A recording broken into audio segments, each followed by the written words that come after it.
คือក្នុងការប្រកួតនីមួយៗយើងមានការចុះទៅ activity តាមខេត្តសៀមរាបកពតកំពង់សោមផ្សេងជាច្រើនខ្លាំងមែនតើបងហើយចុះការងារសិល្បៈខ្ញុំមួយថ្ងៃខ្ញុំនៅតែខ្ញុំឆ្លៀតទៅបានទៀតគឺខ្ញុំអត់បោះបង់ជាមួយនឹងការប្រកួតរបស់ខ្ញុំហ្មងគឺខ្ញុំសម្រេចបំណងប្រាថ្នាខ្ញុំគឺខ្ញុំប្រឹងមែនតើតែមកមានថ្ងៃនេះហើយមួយទៀតគេថាមានខ្សែកងច័ន្ទសេមុំជួយចុះបងមុំគាត់ទៅមកដាក់បន្ទុកថ្ងៃផ្ដាច់ព្រាត់ចុងក្រោយនឹងបងចុះបន្ទុក6ខែដែលខ្ញុំខំធ្វើខ្ញុំខំសាងខ្ញុំខំចោល activity ជាច្រើនណោះមិនបានពួកគាត់មើលអត់ឃើញឡើងហ្នឹងចង់បានស្បែកសឲ្យមានសុវត្ថិភាពចាំខ្ញុំណែនាំជាមួយនឹងលេធាមវាយមេប្រាក់ជាមួយនឹងស្ប៉ាស្បែកមាសបងប្អូនប្រើទាំងពីរមុខនេះចូលគ្នាជួយពន្លឺស្បែកយើងឲ្យសលឿនសបែបមានសុវត្ថិភាពមានសំណើមភ្លឺចេញពីខាងក្នុងតែម្ដងតែដែលបានផលលេធាមវាយមេប្រាក់ហើយគឺស្បែកសមាត់រលោងសបែបមានសុខភាពល្អនិងជួយព្យាបាលស្បែកខូចជាពិសេសគឺស្បែកដែលងាយរងប្រតិកម្មជំរាបសួរ Pancake អូ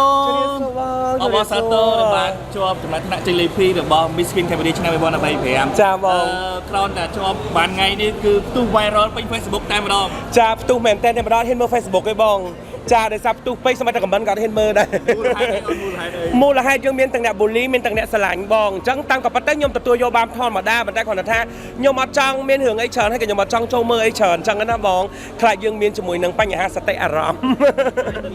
តែអីនិយាយទៅកាន់អ្នកដែលគាត់ bully ឬក៏អត់ពេញចិត្តនឹងអ្វីដែលយើងបានចាបងគឺថាខ្ញុំបានឮច្រើនខ្លាំងមែនទែនសិតតាអីគេកម្មវិធីប្រកួត Miss Queen ឬក៏កម្មវិធី Miss ជ្រូកកម្មវិធីអីគេបបកញ្ញាគេប្រប៉ុណ្ណាណៃអ្នកស្អាតមកកកម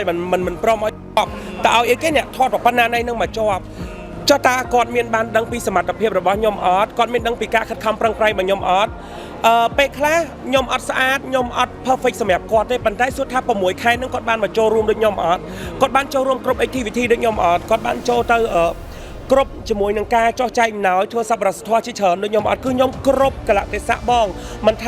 ក្នុងកម្មវិធីតម្រូវឲ្យយ៉ាងម៉េចទេខ្ញុំសុខចិត្តចោលការងារខ្ញុំតម្លៃរាប់ពាន់រាប់រយក៏ខ្ញុំសុខចិត្តទៅកម្មវិធីដែរដើម្បីអីគេខ្ញុំចាប់ទុកខ្លួនឯងជាបេក្ខភាពខ្ញុំចាប់ទុកខ្លួនឯងមិនមែនជាតារាទេពេលហ្នឹងគឺខ្ញុំចាប់ទុកខ្លួនឯងជាបេក្ខភាពអញ្ចឹងពេលដែលចេញទៅកម្មវិធី activity ណាមួយគឺតែងតែមានមុខនេះខ្ញុំទៅចោះគ្រប់កន្លែងតែម្ដងបងអញ្ចឹងសម្រាប់ការដាក់បន្ទុកគេតែងតែដាក់បន្ទុកពួកយើងហ្នឹងតែយើងធ្វើគ្រប់គោលការណ៍កម្មវិធីគេអត់ពេលខ្លះឧទាហរណ៍ថាខ្ញុំសុំលើកឧទាហរណ៍មួយចោលគេថាហេតុអីក៏ប្អូនស្រីក្រោយគេស្អាតមិនបានអត់យកគាត់ជាប់ទៅឲ្យអ្នកផ្សេងជាប់ចុះមានបានដឹងថាតើក្នុងបុគ្គលម្នាក់ណាមួយគាត់បានចុះទៅធ្វើកិច្ចការនឹងអត់គាត់បានធ្វើតាមគោលការណ៍ក្រុមហ៊ុនដែលគេបានដាក់ឲ្យធ្វើអត់ក្នុងការប្រកួតនីមួយៗអត់សួរគ្រាន់តែការចូលប្រកួតហើយឈ្នះមកគាត់ទេណាបងគឺក្នុងការប្រកួតនីមួយៗយើងមានការចុះទៅ activity តាមខេត្តសៀមរាបកពតកំពង់សោមផ្សេងជាច្រើនខ្លាំងមែនតើបងហើយចុះការងារសិល្បៈខ្ញុំមួយថ្ងៃខ្ញុំនៅតែខ្ញុំឆ្លៀតទៅបានទៀតគឺខ្ញុំអត់បោះបង់ជាមួយនឹងការប្រកួតរបស់ខ្ញុំហ្មងគឺខ្ញុំសម្រេចបំណងប្រាថ្នាខ្ញុំគឺខ្ញុំប្រឹងមែនតើតែមកមានថ្ងៃនេះហើយមួយទៀតគេថាមានខ្សែកងច័ន្ទសេមុំជួយចុះបងមុំគាត់ទៅមកដាក់បន្ទុកថ្ងៃផ្ដាច់ព្រាត់ចុងក្រោយនឹងបងចុះបន្ទុក6ខែដែលខ្ញុំខំ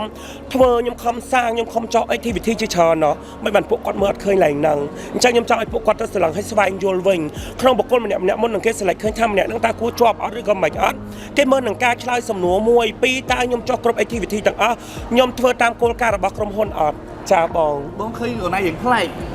អ្នកខ្លះប្រហែលជាមានការរិះគន់វាយប្រហារប្រហែលជាចេញមុខ live លើ Facebook ដើម្បីឆ្លើយតបតែគាត់ណាជាប់មួយថ្ងៃហ្នឹងគឺអត់ធ្វើការ live បែបវាយប្រហារឆ្លើយតបជាមួយអ្នករិះគន់ឬ bully មែនទេចាបង live លេងសើចបែបកំប្លែងបែបវាឆ្លើយតបទៅអ្នករិះគន់បែបសប្បាយវិញចាបងបដូរចរិត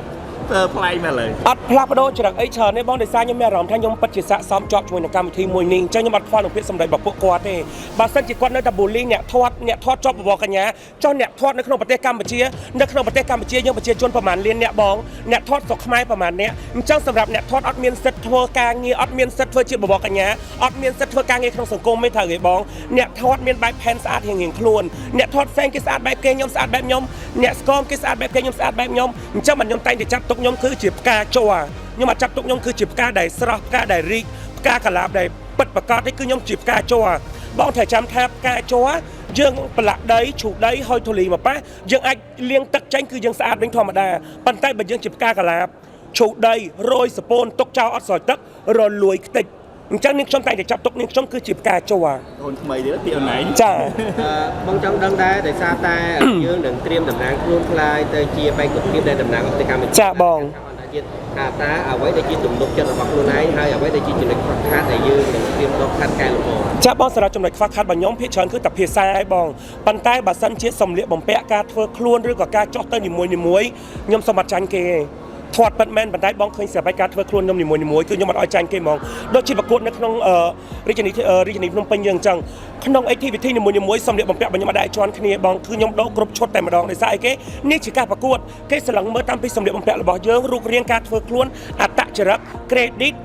social media គឺគេមើលទាំងអស់អញ្ចឹងខ្ញុំមានទាំងប្រូហ្នឹងបងមានកន្លែងណាដែលខ្ញុំអត់មានមួយទៀតកុំយកអតីតកាលយកមកបុកឡំជាមួយបច្ចុប្បន្នកាលអ្នកណាមិនធ្លាប់មានអតីតកាលខកត្រូវទេបងសំខាន់បច្ចុប្បន្នកាលអ្នកធ្វើល្អនៅអញ្ចឹងបច្ចុប្បន្នកាលរបស់ខ្ញុំ perfect ទេបងខ្ញុំមានគ្រប់បែបយ៉ាងស័ក្តិសមហើយអញ្ចឹងខ្ញុំអត់ខ្វល់នឹងសម្ដីដែលគាត់មកបូលីខ្ញុំទេបងចង់ណៃបញ្ជាក់តិចគឺឃើញអ្នកគ្រប់គ្រងរបស់ឯងបានចូលទៅខមមិនតបតថា Pancake បញ្ជាសំតម្លៃនឹងព្រួយ Pancake គឺជាតារាពហុជំនាញបងចង់ណៃបញ្ជាក់ទៀតថាជំនាញពហុជំនាញរបស់ឯងក្នុងវិស័យសិល្បៈតែជំនាញអីខ្លាំងចានាងខ្ញុំរត់ថ្ងៃក្នុងវិស័យសិល្បៈខ្ញុំមានដូចជា MC សម្ដែងកំ pl ែងបង្ហាញម៉ូដខ្ញុំមានជាមួយនឹងក្រុមរំក្រុមចម្រៀងនិយាយខ្ញុំតែខ្ញុំអាចនឹងមានទៅសឹងតែទាំងអស់មកបងប៉ុន្តែបើសិនជាឲ្យ perfect 100% មកខ្ញុំអត់ទាន់ហ៊ាននិយាយទេប៉ុន្តែអាចពុកម៉ែបងប្អូនតាមដានបានឃើញបានបងនៅច្រៀងមួយទៀតហ្នឹងច្រៀងក៏មានដែរបងព្រោះខ្ញុំមានក្រុមចម្រៀងក្រុមរំរបស់ពួកខ្ញុំហ្មងចាមែនតើចាបងមែនតើបាទជើញអូនទៅពេញទូនីតិការងារយ៉ាងម៉េចខ្លះចាសម្រាប់ទូនីតិវិញបងខ្ញុំមានអារម្មណ៍ថាពេលដែលមុននឹងខ្ញុំចូលប្រកួតខ្ញុំឃើញគេនិយាយថាប្រហែលជាពិបាកជាមួយនឹងការចោះកុងត្រាឬក៏ការចោះកិច្ចការងារខ្ញុំអត់មានពិបាកទេខ្ញុំធ្វើការតាមធម្មតាក្រុមហ៊ុនខ្ញុំចោះធ្វើការធម្មតាថតធម្មតាទាំងអស់បងចានេះគឺបានចូលកម្មវិធីមីក្រូស្មូថ្ងៃនេះមានអារម្មណ៍ថាសប្បាយចិត្តព្រោះអីវ៉ាវមែនតើបងឃើញថាការរៀបចំក៏ដូចជាការ design ហើយការដើរចូលរួមគឺមានអារម្មណ៍ថាគាត់ផ្ដល់កិត្តិយសឲ្យយើងហើយមានអារម្មណ៍ថាលើកមុខមាត់ប្រទេសកម្ពុជាគឺថាលយមែនតើបងចាស្រឡាញ់មួយណានៅបេក្ខភាពស្រឡាញ់បេក្ខភាពច្រើនមែនតើសុំអត់តន់ប្រហាងទេបងចាំថ្ងៃផ្ដាច់ព្រាត់អាយដលក្នុងដួងចិត្តរបស់ខ្ញុំមានហើយខ្ញុំរាប់ថប់ខ្ញុំឲ្យអស់ហើយសូមជូនពរបេក្ខនារីទាំងអស់ដែលចូលរួមប្រកួតក្នុងកម្មវិធី Miss Cosmo ថ្ងៃនេះសូមធ្វើឲ្យអស់ពីសមត្ថភាពកម្លាំងកាយចិត្តកុំខ្វល់នឹងពាក្យសម្ដីអ្នកដទៃឲ្យសោះចាអរគុណច្រើនពេកអរគុណជូនពរជោគជ័យអូនអរគុណបង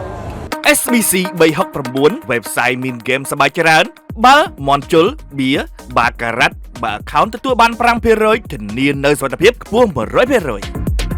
Healthy living on your plate brings love home don't hesitate Hinoki omakase Cambodia for your healthy for your family for your healthy for your family Hinoki omakase Cambodia